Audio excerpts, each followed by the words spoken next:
네, 서울 광진을 고민장입니다.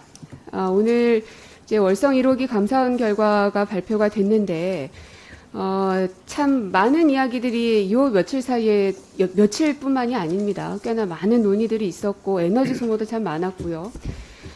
가장 국민들이 혼란스러워할 때는 정부가 우왕좌왕하는 모습일 것 같습니다. 좀 힘있게 자신있게 대처하는 모습, 그리고 설득하고 또 강하게 추진할 수 있는 건 추진하고, 이런 모습들을 여기 오늘 이제 공사공단 대표님들이 다 오셨기 때문에 여러분들께서 좀 주도적으로, 그리고 이것은 그야말로 내 거를 만드는 것이다라는 사명감을 가지고 좀 임해 주십사 한 말씀을 드리겠습니다. 저는 석유공사 사장님께 질문을 드리겠는데요. 이 그린 뉴딜에 대한 필요성은 뭐 이제는 뭐 두 번 말할 필요도 없을 정도로 우리나라뿐 아니라 전 세계가 공감하고 있는 부분이고요. 오늘 그 아침자 한겨레 신문을 봤더니 툰베리 인터뷰가 일면에 실렸더라고요. 그러니까 기후 위기에 대한 심각성을 그렇게 많은 사람들이 이제 목 놓아 외치고 있습니다.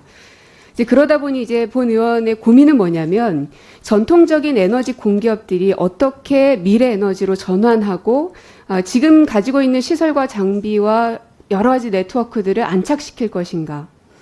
물론 앞서서 존경하는 김성환 의원님께서 이명박 정부 시기에 무리한 자원 개발을 통해서 현재 석유공사가 자본 잠식이라는 큰 문제에 봉착했다는 문제 지적도 하셨지만, 뼈를 깎는 노력이 필요합니다. 그러니까 매번 느끼지만은 이거는 그냥 내 회사의 일이다라는 정도의 안이한 인식이 강한 추진력을 못 만들어내는 것은 아닌가 하는 좀 우려가 들고요. 이 국감 때만 잘하겠다, 잘 살피겠다 하시기보다는 진짜 절박한 마음으로, 특히나 석유공사는 정말 절박한 마음으로 임해 주셔야 될 것 같습니다.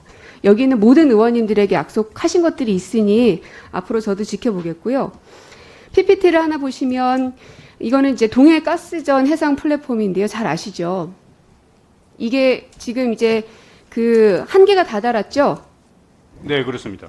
네, 언제 매장량 한계가 옵니까? 2022년 6월에 생산이 종료될 예정입니다. 그래서 그렇게 되면 이제 이걸 철거해야 될 텐데, 거기에 대한 비용은 얼마나 듭니까? 비용은 전체 철거하는데 1,500억 정도 들고요. 그 하부 구조 자켓 철거하는데 300억 정도 들 계획입니다. 그러면 한 1,800억 정도의 돈이 이것을 철거하는 데만도 드는데. 아닙니다. 전체가 1,500억이고요. 전체 그중에서 1,500억? 예, 자켓이 300억입니다. 예.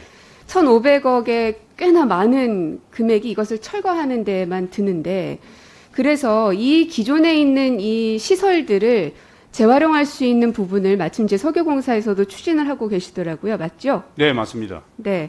이제 그 중에 하나가 이 해상 풍력을 부유식으로 만드는 부분을 오늘 좀 말씀드리고 싶은데, 그 다음 페이지를 보시면은 외국에 있는 석유 회사들도 이미 부유식 해상 풍력들을 시도하고 있고, 에퀴노르 같은 경우는 상용화를 시작을 했습니다. 뭐 쉘이나 토탈도 마찬가지이고요. 그래서 우리의 석유 공사도 어쨌든 이제 같은 종류의 시설들과 그 기술들을 가지고 있기 때문에 적극적으로 할 수 있는 능력을 갖고 있다는 생각이 듭니다. 그래서 그 다음 장은 사실은 영상을 갖고 왔는데 이미 다 아시리라 생각이 들어서 넘어가겠고요. 지금 유럽의 에너지원을 보면 40년 이후에는 해상 풍력이 최대 에너지원이 될 것이라고 예측을 하고 있습니다. 보시면은 노란색이 이제 원자력이죠. 점점 갈수록 떨어지는 걸 볼 수가 있고요. 이제 내추럴 가스나 콜은 급격하게 떨어지는 거 눈으로도 확인할 수가 있습니다. 그렇기 때문에 미래를 대비하기 위해서는 이 해상 풍력에 대해서 우리나라 입장에서, 이게 비단 석유공사가 지금 힘드니까 이거라도 해라 이런 말은 아닙니다. 우리나라가 이게 반드시 필요하기 때문에, 그렇다면 기존의 시설을 가지고 있는 석유공사가 이걸 적극적으로 전환하고 개발하는 거에 힘을 좀 쏟아야 되는 게 아닌가 싶어서 제가 제안을 드린 것이고요. 그래서 그 다음 장을 보시면 현재 해양 플랜트에 대한 운영 경험과 역량은 굉장히 높은 수준에 있는 것으로 알고 있고요. 아까 말씀 주셨던 그 비용 문제도 철거를 하지 않게 되면은 세이브되는 비용도 분명히 있을 것이고, 그 다음에 조선업 같은 경우에 많이 지금 침체되어 있는데 이것을 활성화시킬 수 있는 부분도 있을 텐데, 이제 저는 우리나라에는 이제 풍력발전소들이 있으면 늘 그 문제 지적이 되는 게 그 바람의 질이라는 겁니다. 근데 이 부유식 해상 풍력은 그 부분에 있어서는 어떻습니까? 저희가 1년 동안 바람을 측정했는데요. 상당히 좋은 걸로 나왔습니다. 네. 그러니까는 이게 육상에 있거나 혹은 해변가에 있는 것보다는 훨씬 질이 좀 좋은가 보죠? 예, 그렇습니다. 네. 근데 그러려면 아무래도 이제 투자가 선행될 수밖에 없는데 그래서 본 의원은 REC 가중치 부분에 대해서 좀 재검토가 필요한 게 아닌가 싶은데 어떠십니까? 예, 지금 현재는 REC는 그 연안의 고정식하고 부유식 구분이 되어 있지 않습니다. 근데 부유식은 아무래도 비용이 좀 많이 들기 때문에 REC에 대해서도 다시 한번 좀 조정이 필요하지 않을까 그렇게 생각을 합니다. 네, 그리고 이어서 이 해상풍력도 있지만 그 동해가스전의 밑에는 CCS, 그러니까 CO2를 저장할 수 있는 시설을 만들 수 있는 게 바로 저 그림에 나오는 저 부분인데요. 이제 뭐 탄소 배출권이나 탄소세는 이것도 이제 우리가 거부한다고 하기 싫다고 해서 안 할 수 있는 게 아니지 않습니까?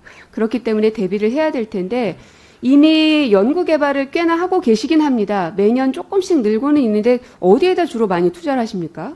저희가 동해가스전에 CC에서 집어넣는 걸로는 사업자로 선정이 돼서요. 지금 현재 진행을 하고 있습니다. 근데 이게 이제 이제 CO2를 묻었을 경우에 네. 그것이 누출될 우려는 별로 어떻습니까? 그런 건 없습니다. 지하에 3,000m 밑에 지층에 넣기 때문에요. 네. CO2가 다시 빠져나올 가능성은 제로입니다. 네. 이 마지막 장을 보시면 결국은 이 해상 플랫폼을 중심에 두고 PPT 띄워주시죠. 해상 플랫폼을 중심에 두고 해상 풍력을 만들고 그 밑에는 CO2를 저장할 수 있는 CCS를 만드는 이러한 구조를 지금 생각하고 있는 건데 근데 가장 중요한 거는 국민적 공감대인 것 같습니다. 석유공사가 뭐든지 너무 넉넉하고 좋아서 다 투자할 수 있다면 뭐 더 없이 좋겠지만 이제 그럴 수 있는 상황은 아니지 않습니까? 네, 그렇습니다. 그러면 국민적 공감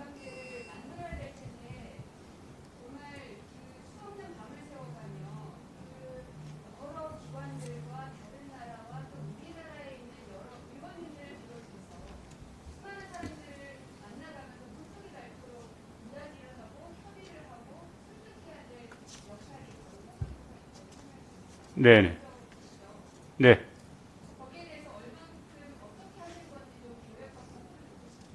예, 의원님, 저희 회사 그 그린 에너지 사업에 대해서 관심을 가지셔서 대단히 감사합니다. 저희 아까 김성환 의원님이 질의하실 때도 제가 말씀을 드렸는데 지금은 일단 회사의 회생에 집중해야 되기 때문에 회사의 협정을 집중을 하면서 또 저희가 지금 많은 석유 회사들이 그린 에너지 사업을 하고 있습니다. 저희가 전혀 하지 않을 수는 없기 때문에 동해가스전 활용하는 그 부유식 해상풍력은 이미 에키노르하고 같이 시작을 했습니다. 했고 CCS 사업도 시작을 했고요. 다만 저희가 앞으로 향후 5년 동안 그린에너지 사업에 들어가는 투자비가 전체 사업비의 0.5%에 불과합니다. 그래서 지금은 회사가 어려우니까 이 정도 수준에 하고 앞으로 회사가 회생되는 대로 이 비중을 점점 높여서 앞으로 선도적으로 할 수 있도록 최선의 노력을 다하겠습니다.